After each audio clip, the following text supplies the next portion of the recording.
नमस्कार। आज की इस खास परिचर्चा में, खास मुलाकात में मैं नवीन पुरोहित आप सब दर्शकों का बहुत बहुत स्वागत करता हूं। आज हमारे बीच में हैं भारतवर्ष के एक मशहूर साहित्यकार श्री काजी तनवीर जी। काजी जी, आपका भारत समाचार में बहुत बहुत स्वागत है। थैंक्स, शुक्रिया। काजी जी किसी परिचय के मोहताज नहीं है। इनका परिचय सूर्य के सामने रोशनी करने जैसा होगा। बहरहाल आपको बता दें कि सद्भावना लेखन में, सद्भावना के क्षेत्र में जो लेख लिखे हैं उस पर माननीय तनवीर साहब को राष्ट्रपति पुरस्कार प्राप्त हो चुका है, राष्ट्रपति सम्मान प्राप्त हो चुका है। और उसके अतिरिक्त विश्व धर्म संसद में भी तनवीर साहब को सम्मानित किया गया है। काजी जी की जो लेखनी है, तनवीर साहब की जो लेखनी है, उसने हजारों लोगों को एक दिशा दिखाई है। सद्भावना के क्षेत्र में जो लेखन है, कहीं ना कहीं उन्होंने सांप्रदायिक सौहार्द को और मजबूत किया है। और आज हमारी खुश नसीबी है कि वो हमारे बीच में हैं और हमारे साथ हैं। और आज हम उनसे बात करेंगे वर्तमान जो लेखन और साहित्य के विषय में जितनी भी चीजें हैं उन पर उनसे विस्तृत चर्चा करेंगे। पुनः उनका स्वागत करते हैं। तनवीर साहब, भारत समाचार में आपका बहुत बहुत स्वागत है। बहुत बहुत इस्तकबाल आपका जो आप हमारे बीच में आए। मैं भी शुक्रगुजार हूँ, धन्यवाद करता हूँ आप। काजी जी, पहला मेरा आपसे एक प्रश्न ये है कि वर्तमान युग में चूंकि इलेक्ट्रॉनिक का युग है, संचार क्रांति का युग है, कहीं ना कहीं टीवी, इंटरनेट, रेडियो, न जाने कितने माध्यम हैं जो लोगों के मनोरंजन और ज्ञान का साधन बन रहे हैं। तो इससे साहित्य कहाँ तक प्रभावित हुआ है? अगर सबसे ज्यादा नुकसान हुआ है इस मीडिया से तो साहित्य का हुआ है। और हमारे जो पुरखों की विरासत थी साहित्य में जी, उसको कहीं ना कहीं नुकसान पहुंचा है जी। आज हो ये रहा है कि जिसकी आवश्यकता नहीं है जी, जनरेशन को वो परोसा जा रहा है जी। इससे जो हमारा पुरातत्व साहित्य है जी, जो मार्गदर्शन करता है समाज का जी, वो पीछे जा रहा है। जी। और जो पश्चिमी सभ्यता है जी, वो आगे आ रही है। इससे नुकसान हो रहा है समाज को और साहित्य को। जी। तो जो साहित्य और समाज के बीच में एक आपस में एक अनदेखा बंधन है। जिस प्रकार का साहित्य है उसी प्रकार का समाज परिलक्षित होता है। कहा भी गया है कि साहित्य समाज का दर्पण होता है। तो जिस प्रकार से साहित्य दूषित हो रहा है, प्रभावित हो रहा है, इस पर क्या हो सकता है? कैसे इसको बचाया जा सकता है? कैसे इसमें सुधार किया जा सकता है? आज बात यह है कि सबसे पहला दायित्व बनता है, पहली जवाबदारी बनती है समाज में, वो साहित्यकार की बनती है। जी। कि साहित्यकार को ये चाहिए कि हम ऐसा साहित्य परोसें जिससे जनरेशन को, आगे आने वाली पीढ़ी को कुछ मार्गदर्शन मिले, जी, दिशा मिले। जी। तो उसके लिए सबसे पहली जवाबदारी जो है वो साहित्यकारों की है, लेखकों की है जी, कि वो घटिया साहित्य ना परोसें। जी। और दूसरी जवाबदारी जाती है आयोजकों की। जी, बिल्कुल। जो आयोजन करते हैं, जो आयोजक लोग हैं, जी, वो ऐसे लोगों को बाइकआउट करें। वो ऐसे लोगों को अपने मंचों पर ना बुलाएं जो घटिया किस्म की चुटकुलेबाजी और घटिया रचनाएं परोस रहे हैं समाज को। उनसे उनको बचना चाहिए। और तीसरा जवाबदार मैं मानता हूं श्रोता को, कि श्रोता जो है तत्कालिक रूप से जो है, एक क्षणिक रूप से जो है आनंद प्राप्त करने के लिए झूठी तालियां बजाता है। इससे समाज भ्रमित हो रहा है। इनमें तीन लोग जिम्मेदार हैं। सबसे पहले हम लोग जवाबदार हैं, साहित्यकार लोग, दूसरा आयोजक लोग, और तीसरा श्रोता। जैसा कि तनवीर साहब आपने बताया कि कहीं ना कहीं जवाबदेही तीनों बिंदुओं पर है। साहित्यकार की जवाबदेही है, आयोजक की जवाबदेही है और श्रोता की भी जवाबदेही है। लेकिन मूलतः जो जवाबदेही है वो साहित्यकार की है, लेखक की है। कहीं ना कहीं आज अंध व्यावसायिकता के युग में पैसे कमाने की अंधी चाहत में दिशाएं बदली हैं। बहरहाल आचरण इतने घिनौने हो गए हैं, व्याकरण के शब्द बोने हो गए हैं और साहित्य अब मर्यादा चाहता ही नहीं। नारियों के तन खिलौने हो गए हैं। हर जगह अश्लीलता और द्व्यर्थी संवाद की भरमार है। तो ऐसे में जो आज लिखा जा रहा है उसमें कहीं ना कहीं भाषाई ज्ञान, सद्भावना, देश हित, राष्ट्र हित, ये सब गौड़ हैं। इस पर आप क्या राय रखते हैं? नहीं, ऐसा नहीं है कि नहीं लिखा जा रहा है जी। लिखा जा रहा है। ये पिछले जो 10 साल का जो समय आया है, इसमें चुटकुलेबाज मंचों पर आए जी, लेकिन लौटकर आज फिर समाज में वही स्थापित हो रहे हैं जो रचनाकार हैं, जो रचनाएं लिखते हैं, जो समाज को पथ प्रदर्शित कर रहे हैं। आज दोबारा से वो सब स्थापित हो रही रचना हमारे समाज में जी। एक 10 साल का ये पीरियड आया था, समय आया था, जिसमें मंचों पर चुटकुलेबाज दिख रहे थे। वो धीरे धीरे समझ में लोगों के आ रहा है और वो भीड़ छटती जा रही है। जी जी। तो निश्चित रूप से हमारे देश में जो पुरातत्व से जो साहित्य चला आया है, चाहे वो तुलसी हो, सूर्य हो, कालिदास हो, वो जो उन्होंने मार्गदर्शन हमको किया है, आज लौट के घूमकर हम उन्हीं दिशाओं में जाना चाहते हैं। ऐसा लग रहा है समाज में जी। लेकिन जो वर्तमान में जो एकदम बीच में इस प्रकार का जो एकदम डाउनफॉल हुआ, जो पतन हुआ साहित्य का, उसके लिए आप किसको जवाबदेह किसको मानते हैं? मीडिया को, समाज को, साहित्य को? आखिर क्या ऐसा इस तंत्र में ऐसा क्या हुआ कि कहीं ना कहीं साहित्यकार हाशिए पर चला गया? उसमें दो बातें हुई हैं। सबसे पहली बात यह है कि साहित्यकार तत्काल पैसा पैदा करना चाहता है जी, झूठी वाहवाही अर्जित करना चाहता है, तालियों के शोर में वो गुम हो जाता है।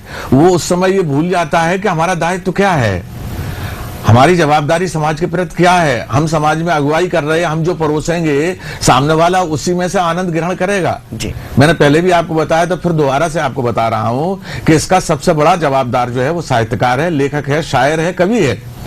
तो वो चुटकुलेबाजी मंच पे करने लगते हैं। आपने देखा हो कितनी बेहयाई के साथ जो है आज जो है ठहाके लगते हैं चैनलों पर, जो आप बच्चों के साथ, अपनी बहनों के साथ, परिवार के साथ देख नहीं सकते हैं। तो समाज को भी ये चाहिए कि वो ऐसे चैनलों को पसंद ना करें और उनको लिखें और ये कहें इस बात के लिए कि नहीं भाई, अच्छा साहित्य आप परोसिए, हम उसी को पसंद करते हैं। और सबसे बड़ा दायित्व जो है वो साहित्यकार का जाता है। मैं बार बार इस बात के लिए कहूंगा कि साहित्यकार झूठी वाहवाही के लिए और पैसा पैदा करने के लिए वो उसमें चकाचौंध में खो जाता है और वो घटिया किस्म का साहित्य परोस रहा है। ये मेरा सोच है।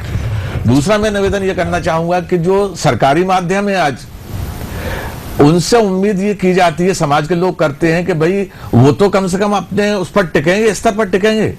लेकिन अब जो सरकारी माध्यम है, चाहे वो जो है दूरदर्शन हो, चाहे वो ये प्रसार भारती हो, आकाशवाणी हो, या ये सूचना प्रकाशन जनसंपर्क विभाग हो, इन सबके पीछे सरकार टारगेट दे देती है अधिकारियों को और वो ये कहती है कि साहित्यकार का कोई, अगर आपको कोई प्रोग्राम अगर प्रसारित करना है, कोई हाँ, तो प्रोवाइजित किया जाए, उसके लिए किसी को उसको फाइनेंसर को तलाशा जाए।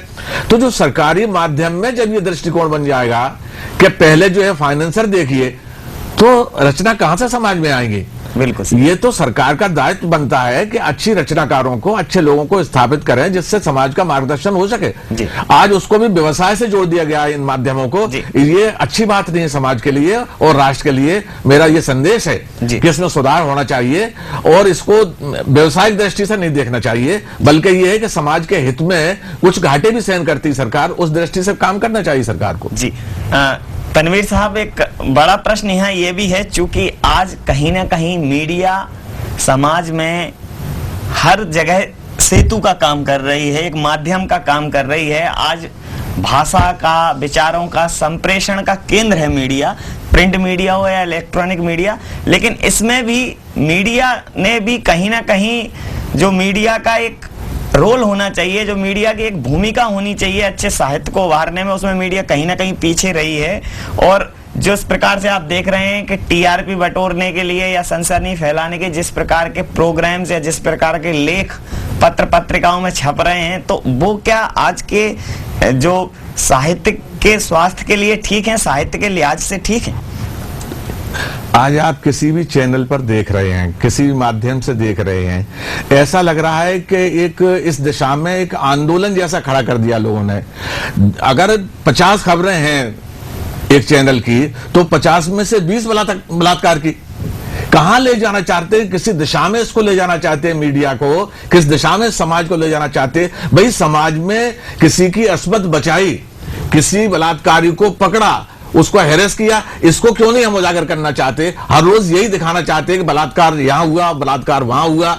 मेरा कहना यह है कि जो इस तरह के कार्य हैं समाज में कि किसी व्यक्ति ने डूबते हुए को बचाया, एक नौका डूब रही थी उसमें 50 लोगों को उसने बचाया, इसको हमें हाईलाइट करना चाहिए। बल्कि ये होता है कि एक उसने जो है वहां पर बम फोड़ दिया और वहां इतने लोग मारे गए। बिल्कुल। मेरा निवेदन ये है कि आज समाज में इसकी जरूरत है कि जो माध्यम है, जो चैनल है, उनको चाहिए कि इस दिशा में काम करें, कंस्ट्रक्टिव दिशा में काम करें, तो बेहतर होगा, हम समाज को कुछ दे पाएंगे। जी। तो जिस प्रकार से पूरे सरकारी जो तंत्र है वो कहीं ना कहीं समाज को सुधारने की बात करता है और दुनिया भर के दावे करता है, और सरकारी कई ऐसे कार्यक्रम हैं जो साहित्यकारों के प्रोत्साहन के लिए चलाए जाते हैं, तो वर्तमान में जो सरकारी प्रयास हैं साहित्य को सुधारने के लिए और अच्छे साहित्यकारों को प्रमोट करने के लिए, क्या वो काफी? वहां आज जो सरकारी जितने तंत्र हैं उसमें कॉकस बैठा दिए गए हैं जी। हर जगह पर जो है एक तंत्र काम कर रहा है, और वो घूम फिर के सारे पुरस्कार उनको चाहिए, सारे जो किताबें उनकी छपना चाहिए, उनका अपना एक काम है करने का, उस दिशा में बढ़ रहे हैं। वो चारों तरफ उनका एक जाल फैला हुआ है, एक कॉकस फैला हुआ है, उससे हटकर कुछ देखना ही नहीं चाहते, और जो साहित्यकार लोग हैं वो सब पीछे मूर्धाक्षर बने हुए देख रहे हैं जी। समाज को चाहिए और सरकार को चाहिए कि वो उस कागज से बचे और ये देखें इनके पिछले 10 साल में जो है इन लोगों ने क्या क्या काम किया है, इस पर निगाह डालें और देखना चाहिए कि वो दुरुपयोग कर रहे हैं इन संस्थानों का, इस दुरुपयोग को रोकना चाहिए हमें। जैसा कि तनवीर साहब आपने बताया कि इन सबको रोकना चाहिए और इन पर लगाम लगानी चाहिए, लेकिन वर्तमान युग में अच्छा साहित्य और अच्छे साहित्यकार कहीं ना कहीं हाशिए पर हैं, क्योंकि युग जो है वो प्रायोजकों का है, युग फाइनेंसरों का है। तो क्या आप क्या नजरिया रखते हैं कि कैसे इसको सुधारा जाएगा इस स्थिति को, और जो अच्छा साहित्य और अच्छे साहित्य को लिखने वाले लोग हैं कैसे वो आगे आ पाएंगे? क्या कभी प्रदीप पुनः जन्म ले पाएंगे भारतवर्ष में? निश्चित रूप से आने वाले समय में इसमें सुधार होगा, हमें आशाएं रखना चाहिए, और समाज में ये प्रयास करने चाहिए कि जो इस तरह का साहित्य है, बुक्स हैं, किताबें हैं, उनको सबसे पहले आदमी खरीद के पढ़े। आज क्या होता है कि कविता की या अच्छी कहानियों की कोई भी किताब बाजार से परचेज करके नहीं पढ़ना चाह रहा जी। सारे के सारे लोग जो उसमें किताबें आती हैं, भेंट में आती हैं, उनके पन्ने पलट के रख देते हैं, या फिर इंटरनेट के माध्यम से उसमें कुछ तो भी देख लेते हैं जी। और वो जब लोग बैठे हैं तब तो वो समाज हित का साहित्य उसमें देखते हैं, और लोगों की निगाह से ओझल हुए तो वो दूसरे किस्म के उसमें इंटरनेट से जो लिटरेचर है वो देखने लगते हैं। इससे समाज में जो है सुधार नहीं होने वाला है। हमें चाहिए कि हम अपने बच्चों को अच्छी दिशा दें, समाज को अच्छी दिशा दें, और खरीद कर पढ़ें किताबें, तो निश्चित रूप से आगे आने वाला भविष्य जो है अच्छा होगा। एक बात और जहन में आई कि हमारे समाज में एक तबका ऐसा भी है जो कई बार पुस्तकों को नहीं खरीद पाता, रोजी रोटी की व्यवस्थाएं नहीं जुटा पाता, तो उसको अच्छा साहित्य कैसे मिले, एक बड़ा प्रश्न है सरकार के लिए भी। लेकिन एक समय था जब पुस्तकालय हुआ करते थे, जब वाचनालय हुआ करते थे, जहां अच्छा साहित्य उपलब्ध होता था, अच्छे लेखक और साहित्यकारों की किताबें उपलब्ध होती थी। आज वो बिल्कुल समाज से गायब है पुस्तकालय और वाचनालय। सरकार ने इस विषय में सोचना ही बंद कर दिया है। कई एक ऐसी चीजें हैं जिनसे समाज में एक अच्छे साहित्य का प्रवाह किया जाता है। इस विषय में सर आप क्या दृष्टिकोण रखते हैं? आपने बहुत अच्छा प्रश्न उठाया है, आप बधाई के पात्र हैं। एक जमाना था कि हर गली में, हर मोहल्ले में, हर शहर में अच्छे वाचनालय हुआ करते थे, बिल्कुल सही बात है, और उसमें समाज के लोग डोनेट करते थे, उसके अलावा सरकार डोनेट करती थी। जी बिल्कुल। आज बड़ी बड़ी अकादमियां सरकारी तौर पर चल रही हैं और बड़े बड़े बजट उनको दिए जा रहे हैं, लेकिन इस दिशा में कोई काम नहीं करना चाहता। वो एक चौकड़ी काम कर रही, मैंने आपसे अर्ज किया था, वो सारा का सारा बजट हड़प जाते हैं और अपने अपने लोगों को जो है उसको परोस देते हैं। तो पहले ये केंद्र तनवीर साहब एक न केवल वाचनालय हुआ करते थे, एक सांप्रदायिक सद्भाव का केंद्र हुआ करते थे, जहां हर मजहब, हर जाति के लोग और हर अमीर गरीब सब बैठ के बिना किसी निःशुल्क पढ़ते थे और समझते थे, आपस में वार्तालाप होता था, एक अच्छे साहित्य पे डिस्कशन होता था। अब वो बुद्धू बक्से के सामने बैठ जाते हैं, संप्रेषण है नहीं, वो जो कह रहा है बस वो कह रहा है, सुनने और समझने की तर्कशीलता कहीं ना कहीं कम भी होती जा रही है इलेक्ट्रॉनिक माध्यम से। इस पर क्या कहें? मैं तो यही संदेशा देना चाहूंगा कि सरकार को चाहिए कि वो दोबारा से जो है स्थापना करे, जबकि हर जिले में जिला लाइब्रेरी भी है, हर जिले में अन्य वाचनालय भी हैं, लेकिन वो किताबें धूल खा रही हैं, उनको कोई देखने वाला नहीं है, लाइब्रेरी है लेकिन उसमें काम करने वाले लोग नहीं है। पुनः इस दिशा में जो है सरकार प्रयास करे, समाज के लोग भी प्रयास करें और मांग करें कि भाई हमारे मोहल्ले में, हमारे शहर में, हमारे कस्बे में जो है वाचनालय और क्या नाम इस तरह के संस्थानों की स्थापना की जाए। ऐसा समाज की तरफ से भी जो है मांग आना चाहिए। तनवीर साहब, बिल्कुल विषय से इतर मैं ये प्रश्न पूछना चाहता हूं कि निश्चित रूप से वो बहारें, वो घटाएं, वो छनक भूल गए और बच्चे बारिश में नहाने की ललक भूल गए और कुछ इस कदर अंध व्यावसायिकता हावी हुई अपने दिल में कि कान बरसों हुए चूड़ियों की खनक भूल गए। तो जैसे आपने कहा है कि लोग अब आप स्वार्थ के लिए लिख रहे हैं, लोग लिख रहे हैं कि पहले वो विषय नहीं चुनते हैं, पहले देखते हैं कि प्रायोजक को क्या पसंद है, फाइनेंसर को क्या पसंद है, श्रोता क्या सुनना चाहता है। तो जैसा कि आपने इतना स्पष्ट और इतनी बेबाक टिप्पणियां इन सब विषयों पर करी एक साहित्यकार होते हुए भी, तो मैं ये जानना चाहता हूं जब आप रचना करते हैं तो आपके जहन में किस प्रकार के ख्यालात आते हैं, क्या सोचते हुए लिखते हैं आप? हमारा सबसे पहले सोच ये रहता है कि चाहे बहुत ज्यादा ना लिखा जाए, कम लिखा जाए, लेकिन आगे आने वाली पीढ़ी कुछ उससे दिशा हासिल कर सके, समाज के लोग जो हैं कुछ उससे रास्ता हासिल कर सकें। और जिस तरह से मैंने एक जगह अर्ज किया है कि सावधानी बहुत जरूरी है। क्या बात? सावधानी बहुत जरूरी है, हादसे आसपास रहते हैं।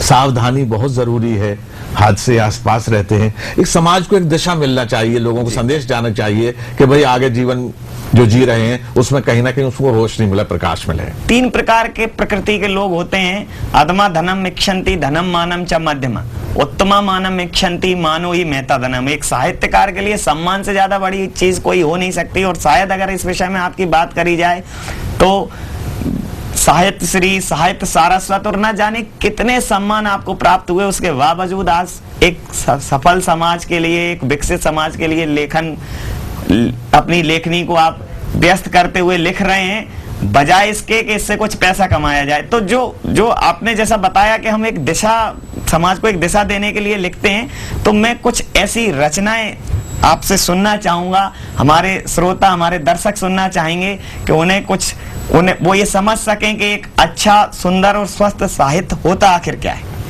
तो एक मुखड़ा देखें गजल का। जी। बड़ी कुर्बानियां देकर मिली है।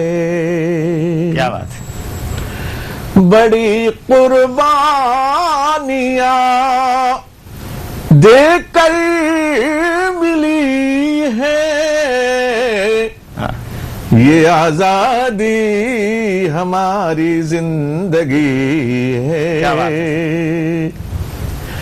ये आजादी हमारी जिंदगी है। मरासिम कल भी थे, कल भी रहेंगे। क्या बात? मोहब्बत पहले जैसी आज भी है। मोहब्बत पहले जैसी आज भी है। ये आजादी हमारी जिंदगी है।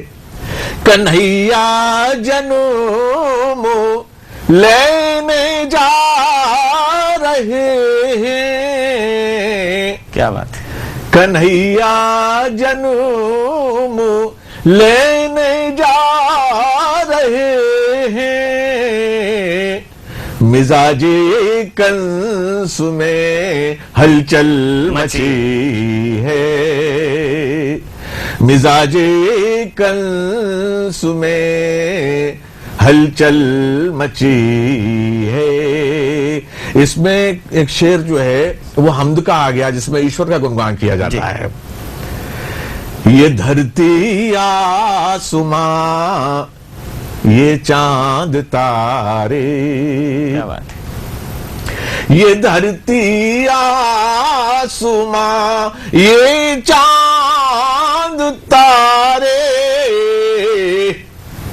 उसी माबूद की जलवागरी क्या बात है, उसी माबूद की जलवागरी है, हो जिसमें खुश हमारा मुल्क सारा,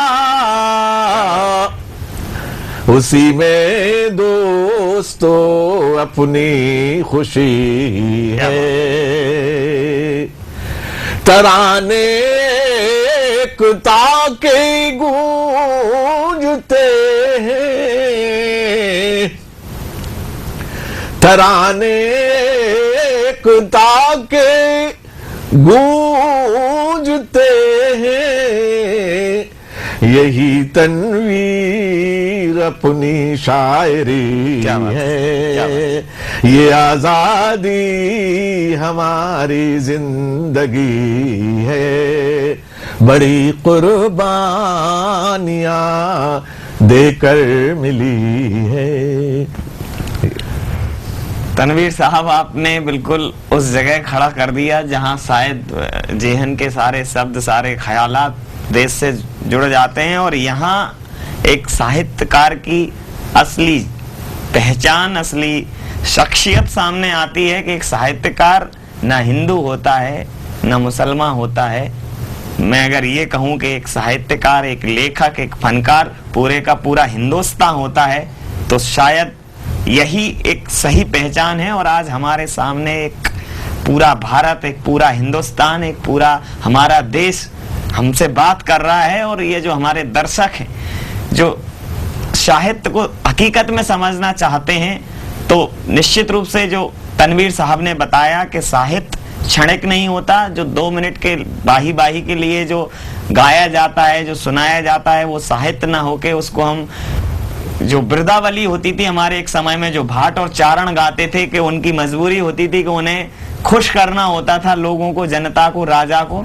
तो कहीं ना कहीं जो लेखक होता है, जो साहित्यकार होता है, वो भाट या चारण ना होके वो क्रांतिवीर होता है, वो समाज को दिशा प्रदान करने वाला होता है। तनवीर साहब, इस रचना ने निश्चित रूप से मेरे जेहन के सारे प्रश्न जो है वो दबा दिए हैं। मैं आपसे आपके जीवन के कुछ ऐसे संस्मरण जानना चाहूंगा जिसमें आपको ऐसा लगा कि ये जो लेखनी, जो अल्लाह ताला ने आपको जो एक ये नेमत बख्शी है, उसका पूरे के पूरे राष्ट्र के लिए, देश के लिए इसका उपयोग किया जाए। तो ऐसे कितने संस्मरण है, कैसे लोगों से आपकी मुलाकात हुई जिनसे आपको प्रेरणा मिली?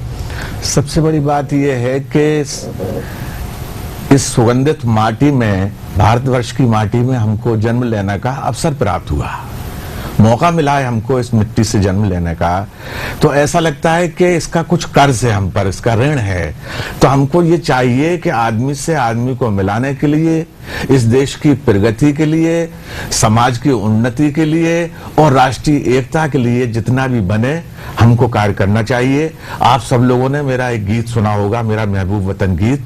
मैं अंत में जो है उस गीत की पंक्तियां, तो ये आपकी सबसे यादगार रचना, आपकी सबसे यादगार रचना है, तो निश्चित रूप से सुनना चाहिए। निश्चित रूप से किसी ना किसी माध्यम से आप लोगों तक पहुंची होगी। मैं आपके इस चैनल के माध्यम से सारे देशवासियों के उस अर्पित कर रहा हूं श्री चरणों में। ये रचना का मुखड़ा देखें जी सर।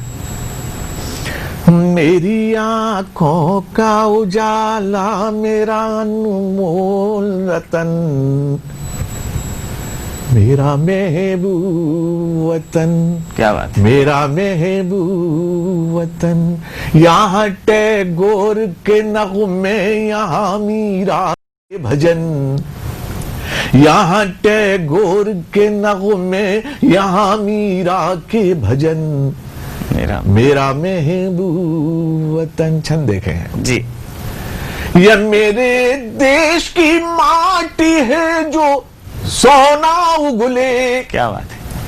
भोले मासूम किसानों की ये झोली भर दे, और हिल कोनिया ले ले के बहे गंगो जमन। मेरा महबूब, मेरा महबूब वतन, और हिल कोरिया ले ले के बहे गंगो जमन। मेरा महबूब वतन। शाहजहां ने इसे उल्फत की निशानी दी है। क्या बात है।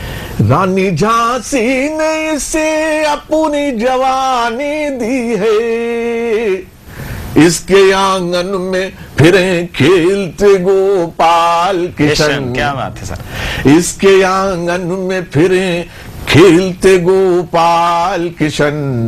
मेरा महबूब वतन, मेरा महबूब वतन। यहाँ कश्मीर की घाटी, यहाँ पंजाब के गांव। क्या बात है। यहाँ बंगाल की महकी हुई जुल्फों की छांव। यहाँ रंगीन लिबासों में गुलाबों से बदन। मेरा महबूब वतन। यहाँ अटखेलियां करती हुई पुरवाई चले। क्या बात है। यहाँ झरनों के हर अंदाज पे शहनाई बजे। यहाँ अंगड़ाइयां लेती हुई आती है पवन। मेरा महबूब, मेरा महबूब वतन। यहाँ अंगड़ाइयां लेती हुई आती है पवन। मेरा महबूब वतन। और जिसके लिए ये गीत सुना जाता है वो पक्ष के 2-3 छंद सुन लें आप जी। इसका रूप निराला है चलन। क्या बात है। मेरा महबूब वतन।